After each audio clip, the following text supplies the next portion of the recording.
வணக்கம். நீங்க கஷ்டப்பட்டு சம்பாதிச்ச பணம் அது உங்களுக்காக வேலை செய்தா இல்ல பேங்க்ல சும்மா தூங்கிட்டு இருக்கா? யோசிச்சு பாருங்க. உங்க பணத்தை வேலைக்கு அனுப்புறதுக்கு ஒரு சூப்பரான வழி இருக்கு. அதுதான் மியூச்சுவல் ஃபண்ட்ஸ். அட என்னப்பா இது புதுசா இருக்குன்னு நினைக்கிறீங்களா? வாங்க இத பத்தி ரொம்ப சிம்பிளா ஈஸியா புரிஞ்சுக்கலாம். இந்த 5 முக்கியமான விஷயங்களை நாம ஒண்ணா பார்க்க போறோம். முதல்ல மியூச்சுவல் ஃபண்டுனா என்னன்னு தெரிஞ்சுக்கலாம். அப்புறம் முதலீடு பண்றதுக்கு முன்னாடி என்னெல்லாம் கவனிக்கணும், நமக்கேத்த ஃபண்டை எப்படி கண்டுபிடிக்கிறது, பணத்தை எப்படி உள்ள போடுறது, கடைசியா ஏன் ரொம்ப நாள் காத்திருந்தா பெரிய லாபம் கிடைக்கும்னு பார்க்க போறோம். ரெடியா? வாங்க ஸ்டெப்குள்ள போலாம். ஓகே, முதல் கேள்விக்கே வந்தாச்சு. இந்த மியூச்சுவல் ஃபண்ட் அப்படின்னா என்ன? எதுக்காக எல்லாரும் இத பத்தி பேசுறாங்க? குறிப்பா நம்மள மாதிரி மாசம் சம்பளம் வாங்கி கொஞ்சம் சேமிக்க நினைக்கிற சாதாரண மக்களுக்கு இது எப்படி ஒரு சூப்பரான ஆப்ஷனா இருக்குன்னு முதல்ல தெளிவா புரிஞ்சுக்கலாம். ரொம்ப சிம்பிளா சொல்லணும்னா, மியூச்சுவல் ஃபண்ட ஒரு பெரிய உண்டியல் மாதிரி நினைச்சுக்கோங்க. நம்மள மாதிரி ஆயிரக்கணக்கான பேர், ஏன் லட்சக்கணக்கான பேர் கூட தங்களால முடிஞ்ச பணத்தை அந்த உண்டியல்ல போடுறாங்க. இப்போ அந்த மொத்தமா சேர்ந்த பணத்தை எடுத்து என்ன பண்றது? அங்கதான் ஒரு ஹீரோ வராரு. அவர்தான் ஃபண்ட் மேனேஜர், ஒரு எக்ஸ்பர்ட். அவர் அந்த பணத்தெல்லாம் எடுத்து எந்தெந்த கம்பெனி நல்லா வளரும்னு பார்த்து அதுல முதலீடு பண்ணுவார். நாம தனியா பண்ணினா ஒரு கம்பெனிலயோ 2 கம்பெனிலோ தான் முதலீடு பண்ண முடியும். ஆனா இது ஒரு டீம் கேம் மாதிரி. நிறைய பேர் சேரதால பெரிய அளவுல முதலீடு பண்ண முடியுது. இன்னும் புரியற மாதிரி சொல்லட்டா, இது ஒரு பாட்லக் டின்னர் மாதிரி கற்பனை பண்ணி பாருங்க. ஒரு பார்ட்டிக்கே எல்லாரும் அவங்கம்மா வீட்ல இருந்து சாப்பாடு கொண்டு வர்றதுக்கு பதிலா எல்லாரும் ஆளுக்கு கொஞ்சம் பணம் போடுறோம். அந்த மொத்த பணத்தையும் கொடுத்து ஒரு எக்ஸ்பர்ட் ஷெஃப்பை, அதாவது ஒரு பெரிய சமையல் மாஸ்டரை வேலைக்கு வைக்கிறோம். அவர் என்ன பண்ணுவாரு? மார்க்கெட்டுக்கு போய் பெஸ்டான காய்கறி, மளிகை சாமானெல்லாம் வாங்கி ஒரு பிரமாதமான விதவிதமான விருந்தையே தயார் பண்ணிடுவார். இங்க அந்த ஷெஃப் தான் ஃபண்ட் மேனேஜர், நம்மளோட பணம் தான் அந்த மூலப்பொருள், வர்ற ரிட்டர்ன்ஸ் தான் அந்த சூப்பரான விருந்து. அப்போ இந்த மியூச்சுவல் ஃபண்டோட வெற்றிக்கு 3 தூண்கள் தான் காரணம். முதல் தூண் நிதி திரட்டல், அதாவது பலரோட சின்ன சின்ன முதலீடுகள் ஒன்னா சேருது. 2வது தூண் தொழில்முறை மேலாண்மை, நம்ம பணத்தை ஒரு எக்ஸ்பர்ட் கையாள்றார்.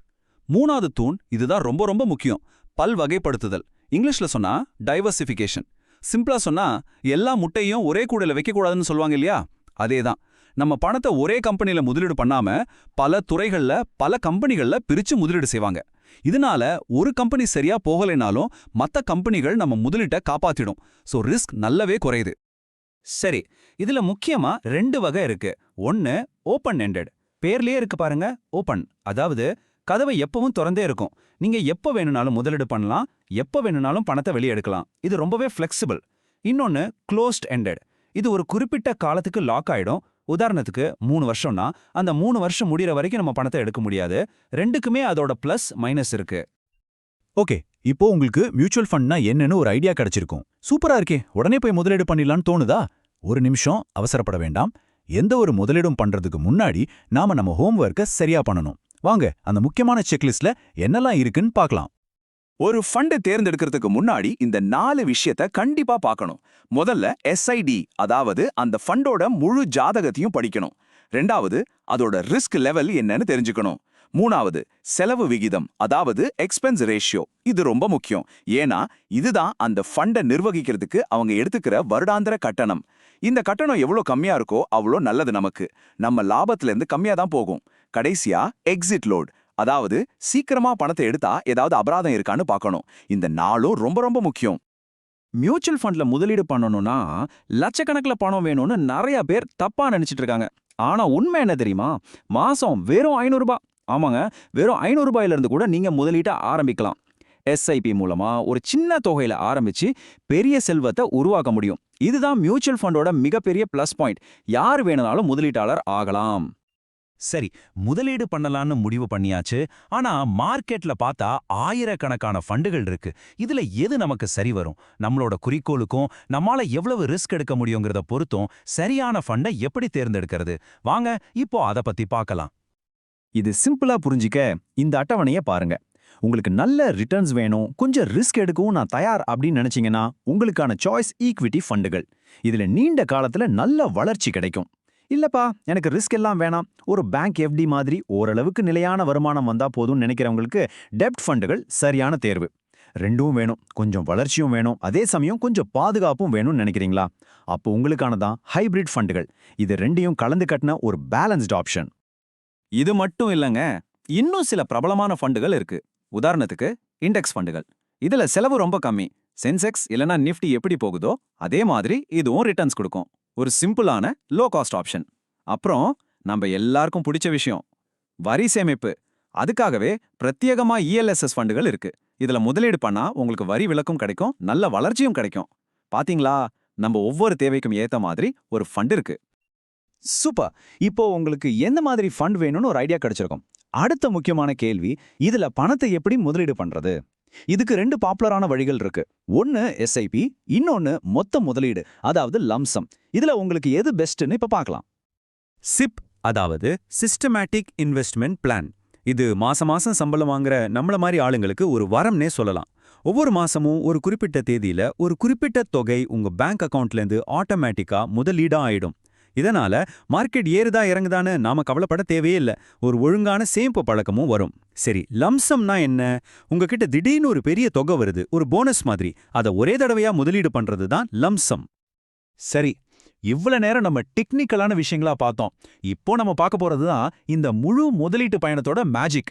மியூச்சுவல் ஃபண்டுகளோட உண்மையான சக்தி அதோட ஷார்ட் டேர்ம் வளர்ச்சியில இல்ல, நீண்ட காலத்துல, அதாவது லாங் டேர்ம்ல அது உருவாக்குற தாக்கத்துல தான் இருக்கு.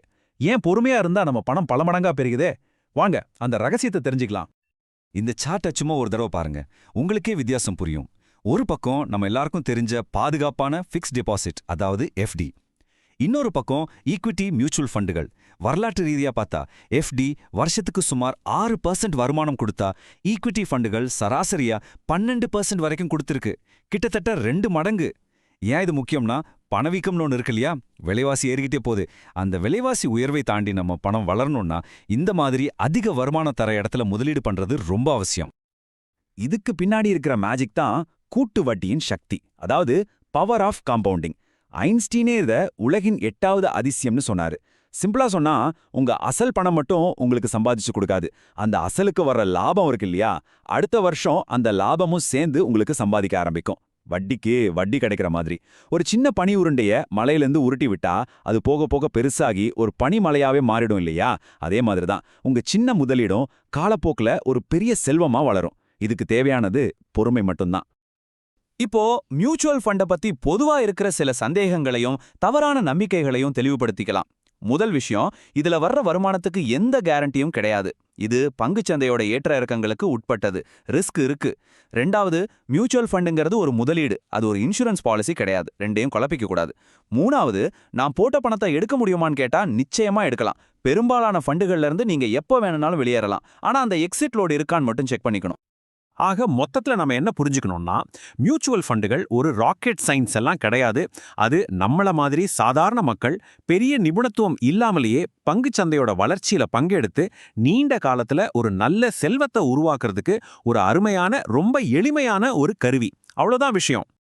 இப்போ இந்த கேள்வி உங்களுக்காக. உங்க வாழ்க்கையோட அடுத்த பெரிய நிதி இலக்கு என்ன? ஒரு புது வீடு வாங்கணுமா? உங்க பிள்ளைங்களை நல்லா படிக்க வைக்கணுமா? இல்ல யார்கிட்டயும் கையேந்தாம ஒரு நிம்மதியான ஓய்வு காலத்தை வாழணுமா? உங்க கனவு எதுவா வேணாலும் இருக்கலாம். ஆனா அந்த கனவை அடையறதுக்கான முதல் படியை நீங்க எப்போ எடுத்து வைக்க போறீங்க? யோசிங்க. இன்னைக்கே உங்க முதலீட்டு பயணத்தை தொடங்குங்க.